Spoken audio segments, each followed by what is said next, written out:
नमस्कार, F&O junction में आपका स्वागत है। मैं हूं डिम्पी कालरा और हमेशा की तरह आधे घंटे का शो आपके लिए डेरिवेटिव्स में इस समय क्या करना चाहिए, खासकर निफ्टी, बैंक निफ्टी में और अलग अलग स्टॉक्स पे आपका क्या व्यू पॉइंट होना चाहिए, आपकी ट्रेडिंग स्ट्रेटजी क्या हो सकती है, ये हम आपके सामने रखने वाले हैं।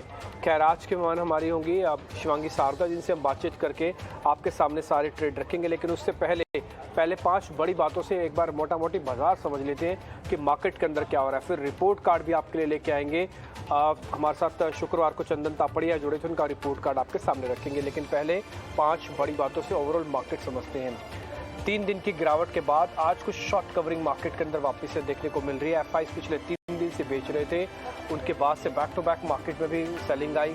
हो सकता है आज मार्केट के जो नंबर्स आएंगे वो भी एफआईज की वापस से बाइंग के लॉट आए। दूसरा, निफ्टी पर 17,400 का एक अहम सपोर्ट एरिया है, ये आज भी ब्रेक नहीं हुआ। 17,700 से 800 का एक रेजिस्टेंस एरिया है, ये आज पार नहीं हुआ। मार्केट हो सकता है कि 1 से 2 दिन with the help of an IT company इस रेंज को मेंटेन रख जाए। 17,400 जाएगा नहीं, 17,800 आएगा नहीं, इसी के बीच में बाजार रह जाए। तीसरी बड़ी बात, सरकारी बैंकों में ज़्यादा एक्शन देखने को मिल रहा है, खासकर जो इंडियन बैंक है वो आज का टॉप गेनर बना है। इसके अलावा और छोटे छोटे बैंक्स में भी खरीदारी आपको अच्छी देखने को मिल रही होगी। अगर आप सरकारी बैंकों में देखेंगे तो ज़्यादातर एक्सपर्ट्स आपको कैनरा बैंक और बैंक ऑफ बड़ौदा, ये 2 बैंकों पे ज़्यादा बैटिंग करते हुए दिखेंगे। चौथी इंपॉर्टेंट बात, फार्मास्यूटिकल्स, रियल एस्टेट और मेटल शेयरों पे आज फिर से दबाव देखने को मिल रहा है। फार्मास्यूटिकल्स तो खैर चल ही नहीं रहा, मेटल्स के अंदर पुल बैक है, लेकिन एक कमज़ोर पुल बैक के तौर पर दिखता है, और रियल एस्टेट के अंदर प्रॉफिट बुकिंग हो रही है। तो 3 सेक्टर्स आज आपको लाल निशान में दिखेंगे। इंडिया विक्स अब 20 के पार हो गया है। इससे पहले तक इंडिया विक्स 20 के नीचे ही रहता था। काफ़ी उथल पुथल हमने इस बीच देखी है, लेकिन फाइनली आज 2.5% की मजबूती के साथ इंडिया विक्स 20 के पार आके ट्रेड कर रहा है। तो ये थोड़ा सा चिंता बढ़ा देता है, क्योंकि आपको जर्क देखने को मिल सकता है, वॉलेटिलिटी ज़्यादा देखने को मिलेगी। बुधवार को फेड के जब मिनट्स आएंगे या फेड की पॉलिसी के जब पॉइंट्स आएंगे सामने, और उसके बाद से हो सकता है बाजार आपको एक अलग दिशा में चलता हुआ दिखे। लेकिन टिल बुधवार तक आप एक्सट्रीम वॉलेटिलिटी मार्केट के अंदर देख सकेंगे। आगे बढ़ते हैं, अब आपके सामने रिपोर्ट कार्ड रखते हैं चंदन तापड़िया का, फिर शिवांगी शारदा से बातचीत करना शुरू करेंगे।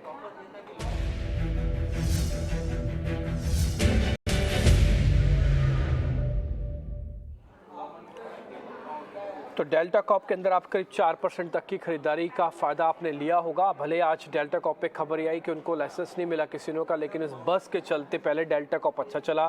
चंदन की रिकमेंडेशन थी, पीवीआर उन्होंने बेचने की रिकमेंडेशन दी थी। उन्होंने कहा था स्ट्रक्चर कमज़ोर है, हमने उनके सामने शेयर रखा था, वो 2% टूटा। निफ्टी वो बेचने के लिए कह रहे थे कि 17,300-400 तक भी आ सकती है। आज आप देखेंगे 17,500 के नीचे खिसका था, हालांकि उनका टारगेट 17,500 था, तो 17,500 के भी नीचे तक गया। तो निफ्टी भी जो बेचने की रिकमेंडेशन थी, करीब 1.5% का गेन आपको वहाँ से भी आया होगा। तो सेलेक्टिव शेयर्स जो हमने उनसे डिस्कस किए थे, उसमें से कुछ एक शेयर्स का रिपोर्ट कार्ड हम आपके सामने लेके आए हैं। जिन शेयर्स का रिपोर्ट कार्ड में हम नाम नहीं डालते, या तो उनका स्टॉप लॉस लग गया होगा, या तो रेंज में होंगे जहाँ ही उसका टारगेट ना ही स्टॉप लॉस लगा होगा, और करीब 1 से 1.5% मजबूती या फिर आने के बाद ही हम इसको रिपोर्ट कार्ड में एंटर करते हैं। अगर 1% से कम का रिटर्न है, उसको हम एंटर ही नहीं करते रिपोर्ट कार्ड में, ताकि आपको एक कंसोलिडेटेड एक बड़ी पिक्चर कम से कम रिपोर्ट कार्ड से दिख जाए। खैर, अभी आप अपनी स्क्रीन पर देख पा रहे हैं निफ्टी के फ्यूचर्स हैं। शिवांगी शारदा आज के हमारी मेहमान हैं, उनसे करेंगे बातचीत। शिवांगी, बहुत बहुत शुक्रिया, थैंक यू वेरी मच आज समय देने के लिए। ये जो शॉर्ट कवरिंग अभी आप देख पा रहे हैं -2% ओपन इंटरेस्ट की है। इसका मतलब ये है कि आज मार्केट के अंदर कोई खरीद तो नहीं रहा, लेकिन जिन्होंने मंदी की हुई थी वो अपने सौदे ज़रूर काट रहे हैं। उनको ऐसा लगता है कि शायद 17,400-500 जाएगा नहीं। ये शॉर्ट कवरिंग पे बहुत ज़्यादा ट्रस्ट होता नहीं है। टिपिकली शॉर्ट कवरिंग एक कमज़ोर कड़ी होती है, लेकिन हाँ, फिर भी ये इंडिकेटर होता है कि आपके यहाँ से शायद गिरावट को रोका जा सकता है। 17,400 और 800 भी एक मेगा रेंज है 400 पॉइंट की, जिसके बीच में इंडेक्स ट्रेड करेगा। इसको पार करने के लिए मार्केट के अंदर फ्रेश लॉन्ग होना चाहिए, बड़े सेक्टर की लीडरशिप आनी चाहिए। आईटी से उम्मीद तो कर सकते हैं, लेकिन अभी उतने क्रिटिकल साइन नहीं दिख रहे आईटी के अंदर कि आके 17,800 को ब्रेक करके बाजार को ताबड़तोड़ 18,000 वापस ले आए। तो इसलिए रेंज यही रह सकती है। बैंक निफ्टी का फ्यूचर्स अगर आप देखेंगे, टिपिकली यहाँ पे खरीदारी हुई है। आज 7% का ओपन इंटरेस्ट एडिशन यहाँ पे हुआ है। आज अगर आप सुबह निफ्टी और बैंक निफ्टी का क्लोजली वॉच कर रहे थे, तो आप देख रहे होंगे कि बैंक निफ्टी बाकायदा लाल निशान में खुला, लेकिन जब रिकवरी हुई तब बैंक निफ्टी की हेल्प से ही निफ्टी की भी रिकवरी हुई। तो उसके बाद से बैंक निफ्टी ने लीडरशिप ले ली और इसने पहले अपने बेंचमार्किंग 41,000 के लेवल को वापस से रीगेन कर लिया और अभी भी आप 7% ओपन इंटरेस्ट के साथ 41,000 के ऊपर का बैंक निफ्टी देख पा रहे हैं। शिवांगी शारदा इस बीच हमारे साथ जुड़ चुके हैं। Shivangi, good morning. आप एक बार ये देख के बताइए कि इस समय निफ्टी बैंक निफ्टी में क्या करना चाहिए, आज के पुल बैक पे कितना ट्रस्ट करना चाहिए, ये पुल बैक क्या वापस से शॉर्ट की अपॉर्चुनिटी दे रहा है या इस पे आपको इतना ट्रस्ट है कि 17,400-500 वाली रेंज अब ब्रेक नहीं होगी? जी बिल्कुल, नमस्कार और धन्यवाद दिव्य जी। तो हमने देखा है कि निफ्टी में जो है काफ़ी एक अच्छी रैली देखने को मिली थी पिछले वीक, बट लास्ट 2 सेशन से हमने देखा कि एक थोड़ा बहुत करेक्शन देखने को मिला था, जो कि काफ़ी हेल्दी है। और और आज हम देख रहे हैं कि करीबन 17,442 जो एक इम्पोर्टेंट सपोर्ट ज़ोन था यहाँ निफ्टी का, वो रिस्पेक्ट करते हुए अब निफ्टी आगे की तरफ थोड़ा रिकवरी दिखा रहा है। तो ये जो सपोर्ट ज़ोन है 17,442 एक बहुत इम्पोर्टेंट सपोर्ट की तरह एक्ट करेगा और ये लेवल होल्ड करते ही हम थोड़ी बहुत यहाँ पे और तेज़ी देखने को मिल जाएगा। पर कंसर्न की बात ये है कि इंडिया विक्स भी काफ़ी हाई है, जो कि अपसाइड जो है वो थोड़ा रिस्ट्रिक्ट कर दे रहा है। तो अब 17,777 के ऊपर एक बार नहीं लग रहा है जब तक विक्स इतना हाई रहेगा। तो विक्स कूल ऑफ होते ही यहाँ पे बुल्स का एक्शन वापस देखने को मिल जाएगा। दूसरी तरफ अगर हम बैंक निफ्टी की बात करें तो हमने देखा कि लास्ट वीक भी ये काफी रेजिलिएंट था एज कंपेयर टू निफ्टी। इसमें ज्यादा तेजी देखने को मिली। जो बैंकिंग स्टॉक्स भी थे वो भी जो है निफ्टी में कमजोरी के बावजूद बैंकिंग होल्ड कर रहे थे अच्छे लेवल्स पे। तो यहाँ पे बैंक निफ्टी में हमें ज्यादा तेजी का एक व्यू बन रहा है और ऑफ कोर्स जो यहाँ पे आईटी स्टॉक्स है वो निफ्टी में प्रेशर डाल रहे हैं, पर जो बैंकिंग स्टॉक्स है वो काफी स्ट्रांग है, वो काफी रेजिलिएंट है। तो यहाँ पे मेरा मानना है कि 40,500 जो है वो एक इम्पोर्टेंट सपोर्ट की तरह बन रहा है। ये सपोर्ट को ध्यान रखते हुए यहाँ पे हम बाइंग कर सकते हैं और ऊपर के लेवल्स 41,500 जब तक ये 41,500 और 41,750 देखने को मिल जाएगा। आप ये कह रहे हैं कि 41,500 मिल जाएगा, आप एक 40,900 का एक स्टॉप लॉस लगाइए। तो एक बार हम स्क्रीन पे वो छाप देते हैं, 40,900 का स्टॉप लॉस, 41,500 का टारगेट। यानी कि ये शिवांगी का ये मानना है कि बैंक निफ्टी में आपको स्ट्रेंथ देखने को मिल सकती है। शिवांगी के एक बार हमको निफ्टी के भी लेवल्स ऐसे आप बता सकते हो जैसे अभी आपने इसको करेक्ट कीजिएगा, 40,500 नहीं 40,900 है। शिवांगी 40,900 ही रखे ना स्टॉप लॉस, क्योंकि तो काफ़ी डीप हो जाएगा नहीं तो। जी बिल्कुल ठीक है, आप इसको 44,900 का स्टॉप लॉस लगाइए, 41,500 का टारगेट है, तब आपका रिस्क रिवॉर्ड काफ़ी हद तक ठीक होगा। ये हमने इसको ठीक किया, 40,900 का स्टॉप लॉस, 40,500, 750, ये दो आपके टारगेट है। आप चाहे तो इसको 500 भी मान सकते हैं, हम इसको करेक्ट कर देते हैं 500 से 750 वाली रेंज, जहां मर्जी चाहे बुक कीजिएगा। 40,900 अब आपका स्टॉप लॉस है। शिवांगी, आप मेरे को इसी तरह से ना निफ्टी के भी जरा लेवल्स बता दीजिएगा विद द कन्विक्शन। इसमें भी आपकी कन्विक्शन कितनी हाई है कि इसको भी बाय करना चाहिए या फिर अभी ऑन होल्ड है ये? जी, निफ्टी नीचे का सपोर्ट की अगर हम बात करें तो 17,442 is acting as a very crucial support और ऊपर 17,777 जो है एक हर्डल की तरह एक्ट कर रहा है और वो लेवल्स निकलते ही 17,850 देख लेंगे, पर अभी फिलहाल 17,777 तक ही लग रहा है। ओके ठीक है, 17,777 ये लेवल आपको अच्छे से याद हो गया होगा, हमने कई बार ये लेवल डिस्कस किया। पहले रेजिस्टेंस बना, फिर ये सपोर्ट बना, अब ये फिर से रेजिस्टेंस बन रहा है, तो टारगेट होगा 17,777। ये आपको नंबर अच्छे से याद होगा। अब आपका स्टॉप लॉस है 17,442 का, ये आपके लिए बाय कॉल्स हो गई है। यानी कि ये पुल बैक तो है, बट ये पुल बैक आपको ज़्यादा कन्विंसिंग, ज़्यादा बेहतर आपको बैंक निफ्टी में दिख रहा होगा और इसलिए आप यहाँ पे तो निफ्टी के अंदर शॉर्ट कवरिंग देख पा रहे हैं, जबकि आप बैंक निफ्टी के अंदर आपको बाकायदा फ्रेश लॉन्ग पोजीशंस बनती हुई दिखे। इसलिए कन्विक्शन लेवल्स के हिसाब से बैंक निफ्टी थोड़ा ज़्यादा कंफर्ट देगा। निफ्टी के अंदर भी रखें, निफ्टी के अंदर भी एक छोटा पुल बैक ज़रूर मिल सकता है, वो 17,777 तक जाएगा। सीधा सीधा शेयर्स पे आते हैं, तो आज के ताज़ा खरीदारी वाले शेयर्स पहले आपकी स्क्रीन पर आएंगे।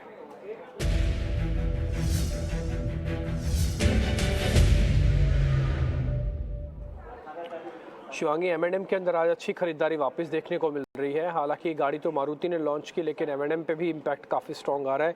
और होना क्यों ना, क्योंकि आप देख पा रहे हैं कि आगे चल के फेस्टिवल डिमांड काफ़ी रोबस्ट दिखती है और ज़्यादातर कंपनी ताबड़तोड़ अपने मॉडल्स नए उतार रही है गाड़ियों के। दूसरा, कैनरा बैंक, सरकारी बैंकों का जो ये हिस्सा है ना पूरा, काफ़ी एक्टिवेटेड है, काफ़ी एक्टिव है।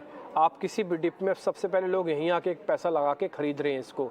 तो कैनरा बैंक हमने वहाँ से चुना है। तो एक M&M और एक दूसरा कैनरा बैंक, इन दोनों पे आपकी ज़रा रिकमेंडेशन चाहिए। जी बिल्कुल। कैनरा बैंक की अगर हम बात करें तो पूरे बैंकिंग स्पेस में ही एक काफ़ी अच्छा एक मूव है और एक काफ़ी अच्छा रेज़िलियंस है। तो ये यहाँ इंडिकेट करता है कि बैंकिंग कहीं न कहीं काफ़ी स्ट्रॉन्ग है। तो अगर आप मुझे कंपेयर करने बोले तो डेफ़िनिटली मेरा बैंकिंग में ज़्यादा कन्विक्शन है। पर दूसरी तरफ अगर हम ऑटो स्पेस की बात करें और M&M स्पेशली अगर हम देखें तो वीकली में भी एक जो चार्ट स्ट्रक्चर है काफ़ी पॉज़िटिव है। पर मेरा यहाँ मानना है कि ऑटो अगर सेक्टर हम देखें तो यहाँ पे जो एस्कॉर्ट्स है वो ज़्यादा प्रॉमिसिंग लग रहा है as compared to M&M। But M&M और कैन बैंक की अगर कंपैरिजन करें तो कैन बैंक ज़्यादा प्रॉमिसिंग लग रहा है और यहाँ पे जो चार्ट स्ट्रक्चर है वो काफ़ी अच्छी तरह से होल्ड कर रहा है अपने सपोर्ट लेवल्स पे। और मुझे यहाँ लग रहा है 260 तक के एक लेवल्स बन जाएँगे और stop loss trading stop loss हम बनाए रखेंगे 246 का। 246 का, ठीक है। तो आपके लिए कैनरा बैंक के अंदर 246 का एक स्टॉप लॉस है और 262-65 तक के आपके टारगेट होंगे। कैनरा बैंक पे आपके रिकमेंडेशन हम छाप के यहाँ पे दिखा देते हैं। और मैं ज़रा चार्ट्स भी आपको कैनरा बैंक के दिखा देता हूँ, इंपॉर्टेंट है ये, वो भी देखना एक बार समझना। और इसके अंदर मैं 2-3 चीज़ें और आपके सामने नोटिस कर देता हूँ। हम एवरेजेस और वॉल्यूम भी आपको दिखा देते हैं। आप ज़रा देखिएगा, आप कैनरा बैंक का चार्ट आपकी स्क्रीन पर आएगा। बट अब पहले लेवल्स आप नोट कीजिए, 260 से लेकर 262 तक का और 240 का स्टॉप लॉस। रिस्क रिवॉर्ड ज़रा ठीक है। कैनरा बैंक का चार्ट आपकी स्क्रीन पर आएगा। धीरे धीरे बेस बनाने के बाद ये शेयर चला। आप ये देख रहे हैं टुकड़ों टुकड़ों में, पहले इसके अंदर कंसोलिडेशन, फिर थोड़ा चला, फिर कंसोलिडेशन, फिर एक बड़ा ब्रेकआउट आया, फिर साइडवेज कंसोलिडेशन, फिर एक बड़ा ब्रेकआउट आया, फिर साइडवेज कंसोलिडेशन, फिर एक बड़ा ब्रेकआउट आया, फिर साइडवेज कंसोलिडेशन। फिर उसके बाद इसने अपने लोस को प्रोटेक्ट करना शुरू किया। वो स्पीड, वो गति तो कम हो गई थी जो लोस को इसने प्रोटेक्ट जब करना शुरू किया। लेकिन एक बार जब इसने मल्टीपल लोस को टेस्ट किया, आप यहाँ पे देख पा रहे होंगे, तो जो मल्टीपल लोस को टेस्ट किया उसके बाद फिर से इसके अंदर, जिसे हम कहते हैं ना कि वी शेप रिकवरी या फिर इन्वर्टेड हेड एंड शोल्डर, वो आपको दिख रहा होगा। और उसके बाद उसका भी ब्रेकआउट आपको यहाँ पे बिल्कुल कॉर्नर में दिख रहा है। ये बिल्कुल आप लास्ट में देखेंगे 50 दिन के एवरेज से चेज़ हो रहा है, 200 दिन की एवरेज बेस बनी हुई है। तो जब बेस आपका स्ट्रॉन्ग हो और चेजिंग एवरेजेस आपके साथ साथ चल रही हो और आपके पास वॉल्यूम ठीक हो, सेगमेंट काफ़ी अच्छा हो, वैल्यू बाय में आप लिस्ट में आता हो, तो ये शेयर अच्छा मोमेंटम दे सकता है। इसलिए मैंने ये डेली चार्ट्स रखे आपके सामने, ताकि इसको थोड़ा और हिस्ट्री से लेके चलें कि कैनरा बैंक के अंदर कैसे कैसे मूवमेंट बनी है। अभी तक का जितने भी चार्ट्स के ज़रिए हमने ये लेवल समझे या कन्विक्शन हम जो शिवांगी का समझ रहे हैं, उस हिसाब से हम ट्रस्ट तो कर सकते हैं कैनरा बैंक पे। 260, 262 आपका टारगेट, 240 आपका स्टॉप लॉस। शिवांगी, आपने M&M में कोई ट्रेड नहीं कन्वर्ट करोगे? M&M को छोड़ेंगे फिर? जी, M&M को छोड़ सकते हैं क्योंकि यहाँ मेरा कन्विक्शन ऑटो स्पेस में एस्कॉर्ट्स में ज़्यादा है as compared to M&M। Okay, ठीक है। तो हम एक काम करते हैं, दो में से हमने एक शेयर का चुनाव कर लिया, क्योंकि एनालिस्ट के पास पूरी फ्रीडम है वो किससे कैसे देखना चाहता है इस शेयर को। तो कैनरा बैंक उनका चुनाव लिस्ट में है। आगे बढ़ते हैं, जरा शॉर्ट कवरिंग के भी दो शेयर मैं आपके सामने रखता हूँ। एक तो IGL है। अब आप ये देखिए ना, आपको बड़ा इंटरेस्टिंग सा एक चार्ट भी हम दिखा सकते हैं आगे चल के। अभी आपको स्क्रीन पे दिखा दूंगा, वो गैस के प्राइजेस होंगे, वो आप देख रहे हैं बहुत तेज़ी से टूटे हैं नेचुरल गैस के प्राइजेस। यूरोप में 30%, ओवरऑल नेचुरल गैस जो कि अलग अलग कंट्रीज़ का अलग अलग रहता है, तो ओवरऑल मैं बता रहा हूँ करीब 20% का फॉल आया। और वापस इंडिया में भी MCX पर भी जो नेचुरल गैस NG लिस्टेड है, वहाँ पर भी फॉल देखने को मिला। तो एक बार हमने उसी हिसाब से IGL को रखा, क्योंकि इसका बेनिफिशियरी हो गया, डिस्ट्रीब्यूशन कंपनी है। दूसरा है इंडिया सीमेंट, ये भी एक अच्छी शॉर्ट कवरिंग दिखा रहा है। एक बार जरा आप दोनों को चेक करेंगे शिवांगी, एक तो IGL और दूसरा इंडिया सीमेंट। जी बिल्कुल, अगर हम IGL का चार्ट स्ट्रक्चर देखें तो वीकली फ्रेम में ये स्टॉक कंसोलिडेट कर रहा है। तो कहीं न कहीं इसमें थोड़ी बहुत हम देख रहे हैं कि कंसोलिडेशन देखने को मिल सकती है आगे बढ़कर। अगर इंडिया सीमेंट की अगर हम बात करें तो ये स्टॉक काफ़ी पॉजिटिव है। वीक ऑन वीक बेसिस में अगर हम देखें तो ये stock continuously higher highs higher lows बनाते जा रहा है। और कंटिन्यूअस एक वॉल्यूम के साथ ब्रेकआउट के बाद स्पेस में काफी अच्छी तेजी है। तो यहाँ मेरा इंडिया सीमेंट का एक प्रेफर्ड पिक रहेगा एज कंपेयर टू आईजीएल, और यहाँ पे 285 तक के टारगेट्स बन जाएंगे और स्टॉप लॉस हम मेंटेन करेंगे 270 का। ओके ठीक है, 270 का एक स्टॉप लॉस है और आप अपनी यहाँ पे एक ट्रेड ले सकते हैं इंडिया सीमेंट के अंदर।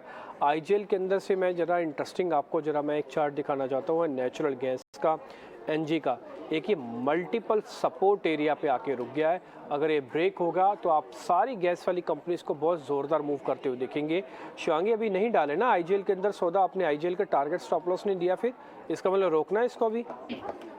जी नहीं, आईजीएल नहीं। ओके ठीक है, आईजीएल नहीं, लेकिन मैं आपको आईजीएल का से जुड़ा हुआ एक गैस के चार्ट ज़रूर दिखाना चाहूँगा। ये नेचुरल गैस जिसको हम एनजी कहते हैं टिपिकली, ये आप अपनी स्क्रीन पर आएंगे, आप इसके अंदर देख लेंगे।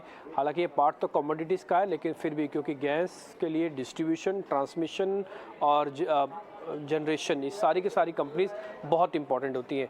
ये आप मल्टीपल सपोर्ट देख रहे होंगे। फर्स्ट सपोर्ट है, ये सेकेंड सपोर्ट है, डॉलर टर्म्स में है, और उसके बाद ये तीसरा सपोर्ट है, ये उसी जगह पर आके रुक गया। ये मल्टीपल सपोर्ट एरिया एनजी का, नेचुरल गैस का आपको दिख रहा होगा। इसलिए आईजीएल जैसे शेयर्स पे वॉच जरूर रखिएगा।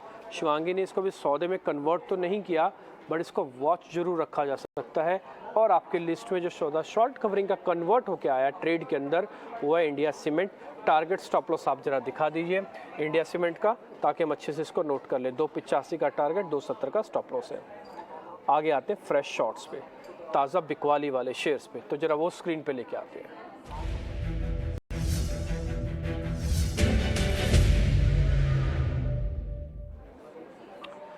जीएनएफसी के अंदर गिरावट आई है। एक्चुअली मैं इसको चेक भी कर रहे थे तो अनवाइंडिंग का प्रेशर वन डे बिफोर बनना शुरू हो गया था। आज फिर से शॉर्ट्स हुई हैं इसके अंदर, 3-3.5% ये शेयर नीचे आ चुका है। इसमें बड़ा क्रैक देखने को मिल रहा है। दूसरा एक शेयर जो हमारी लिस्ट में है वो एक टाटा ग्रुप की कंपनी है ट्रेंट।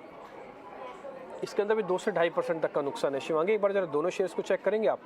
ट्रेंट के अंदर 1 से 1.5% के ओपन इंटरेस्ट के साथ शॉर्टिंग है, और जीएनएफसी भी आज शॉर्ट है, अनवाइंडिंग है इसमें, और एक्चुअली शॉर्टिंग है 3% की। जी बिल्कुल, अगर हम दोनों चार्ट स्ट्रक्चर को कंपेयर करें तो ट्रेंड में अगर हम वीकली फ्रेम देखें तो अभी तक इसमें नेगेशन आई नहीं है, यानी कि जो वीकली सेटअप है अभी भी जो है पॉजिटिव या रेंज बाउंड समझ सकते हैं हम, और उसमें थोड़ा बहुत आज शॉर्ट जरूर इंडिकेट हो रहा है। बट जीएनएफसी की अगर हम बात करें तो वीकली में ये नेगेशन हो गया है अपने हायर हाइज का, तो यहाँ पे जो है फ्रेश शॉर्ट्स बनाना ज्यादा रिस्क रिवॉर्ड वाइज फेवरेबल रहेगा। तो यहाँ पे जीएनएफसी में हम शॉर्ट कर सकते हैं, करीबन टारगेट रहेगा 673 तक का, और स्टॉप लॉस हम बनाए रखेंगे 710 का। ओके ठीक है, जीएनएफसी के अंदर बिकवाली की रिकमेंडेशन, आपके स्टॉप लॉस टारगेट आपके स्क्रीन पर आएंगे। ये बात हमको भी चार्ट देखने के बाद लगी रही है कि ट्रेंड के अंदर भी थोड़ा रुकना चाहिए। एक तो गति वाला शेयर है, यानी कि ग्रोथ वाला शेयर है, उसके अंदर टिपिकली थोड़ी प्रॉफिट बुकिंग हो रही है, लेकिन जीएनएफसी के अंदर ऐसा कुछ नहीं हो रहा। जीएनएफसी ने आज अपने 200 दिन के एवरेज को ब्रेक किया। मैं आपको जरा एक बार वो लेवल्स भी दिखाऊंगा, और एक चीज़ मैं आपको और ज़रा नोटिस करवाता हूँ। मैं बस ड्रॉ कर लूँ आपके लिए, ताकि वो आपको मैं दिखा पाऊँ एक्चुअली कि इसका गिरने का मतलब क्या होता है, फिर ये कैसे शेयर टूटता है। एक बार ठीक है, मैं जीएनएफसी का चार्ट आपकी स्क्रीन पर लेके आ रहा हूँ, आप जरा देखिएगा। पहले आप लेवल्स नोट कीजिए, 673 और 710। अब जीएनएफसी आपकी स्क्रीन पर आएगा। ये जीएनएफसी का चार्ट है, जहाँ पर हमने एक गोला मार्क किया है ना, अभी आपको स्क्रीन पर दिखेगा, ये वाला दिस वन, जहाँ हमने सर्कल मार्क किए हैं। यहाँ पे आप देख रहे हैं ये डेथ क्रॉस है इसके अंदर। इसका मतलब जहाँ पे दोनों एवरेज जाके कट करती है, एक कट लगता है और उसके बाद से शेयर का फॉल आपको दिखा होगा।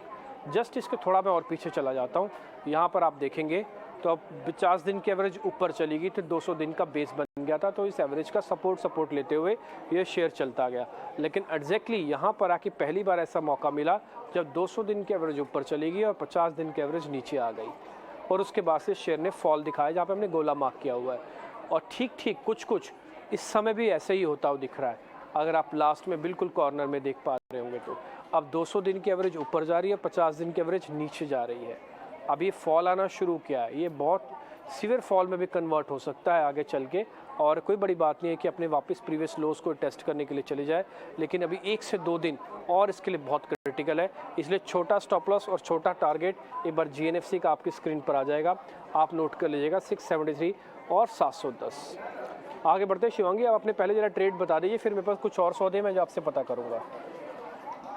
जी बिल्कुल। आज के प्रेफर्ड पिक के लिए मेरा पहला पिक रहेगा सीमेंट स्पेस में से, जो है अंबुजा सीमेंट।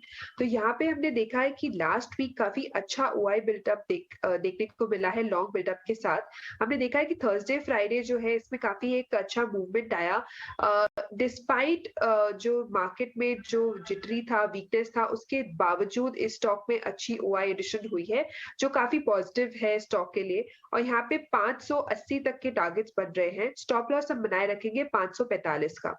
दूसरा पिक मेरा रहेगा बैंकिंग स्पेस में से, जो सेक्टर अभी काफी पॉजिटिव है, और जो मार्केट जो है निफ्टी बैंक की अगर हम बात करें इंडेक्स की, तो वो एक काफी शानदार सपोर्ट जोन्स पे स्ट्रेंथ दिखा रहा है। तो काफी अच्छा लग रहा है पूरा स्पेस, और यहाँ से मेरा प्रेफर्ड पिक रहेगा इंडसइंड बैंक। तो 4 हफ्तों से हायर हाइज बनाते जा रहा है कंटिन्यूसली, और अपने डेली फ्रेम में 50 एक्सपोनेंशियल मूविंग एवरेज के ऊपर अच्छी तरह से ट्रेड करा है, होल्ड करा है। और पिछले वीक अगर हम देखें तो पिछले सेशन में शॉर्ट कवरिंग मूव देखने को मिली थी, और यहाँ पे एक नोटिसेबल बात ये है कि रोल ओवर और डिलीवरी फिगर्स में एक इंक्रीज देखने को मिली है लास्ट सेशन में, लास्ट वीक में।